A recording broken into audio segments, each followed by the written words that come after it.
Hey everyone, it's LaShonda from Labors of Love here with another Therapy Thursday.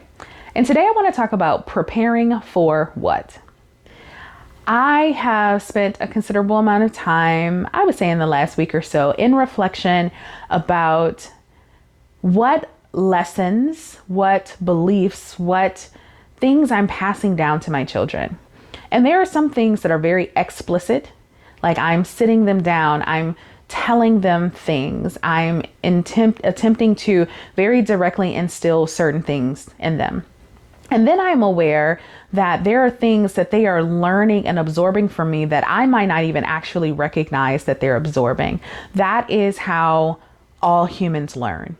There's some things we are explicitly taught, and most things, especially when we're children, we learn by deducing and inducing and figuring things out as we watch them play out in our family systems and our social structures, right?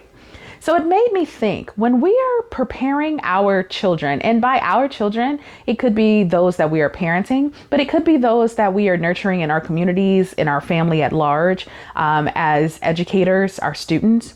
When we're preparing them for things, how often are we preparing them for their future versus preparing them for our past? When we don't actively do our own healing work, when we as adults, as people who have influence over young people, don't actually sit down and really take a good, not just look like, let me think about it, but when we don't recognize how the experiences and events of our past resonate in our bodies, then we find ourselves passing down lessons, convincing ourselves that we're preparing young people for their future. But what we're actually doing is steering them down the same paths we've been, and then trying to give them tools to avoid the pain and devastation we've experienced.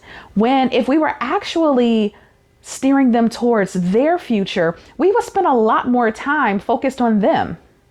We would spend a lot more time recognizing that sometimes we don't have all the answers to give young people because they are headed down a path that we ourselves have not traveled. That can be scary. And I think that there is a very good intentioned part of many of us adults who want to make sure that we are making sure that these young people have what they need in order to navigate this very crazy world. But sometimes we're giving them the tools that was needed to navigate our crazy, not even theirs. So I just want us to think about that.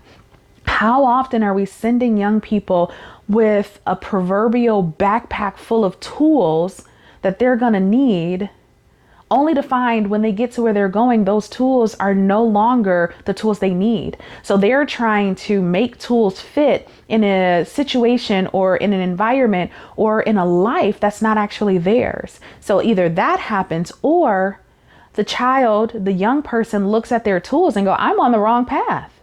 So they find themselves coming to the paths that we've gone through, just so the tools make sense. And so that's my invitation today. As we are investing in our young people, let's do it from a space of healing, y'all. Like, let's do our own work so that what we're actually not doing is passing down our trauma responses, passing down our survival skills in a way that doesn't even match the things that the young people need. Now, I know there's some crossover. I know there are going to be some things that we can give them and that we've learned and that we've done in our lives that will help them. But I also want to know that whether we want to admit it or not, our efforts to Sherpa, to guide, to nurture other people is often coming from a self-preservation and selfish place. So let's just think about that. When I'm instilling and investing in a young person, am I actually looking at them? Am I actually taking stock of their path? And can I sit with the discomfort that I might not have all the answers for where they're going, because oftentimes they're going places we've never been.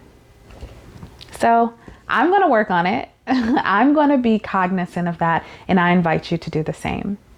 If you'd like to reach out to me, please feel free to contact me via my website, www.thelaborsoflove.com. Don't forget we're on all the major social media outlets. If you haven't, please head over to Instagram for our new page that's specifically for our podcast, the_LOL_pod. And don't forget to give us that 5-star rating, write us a review, share the podcast with your friends and loved ones. Until we connect again, you all be well.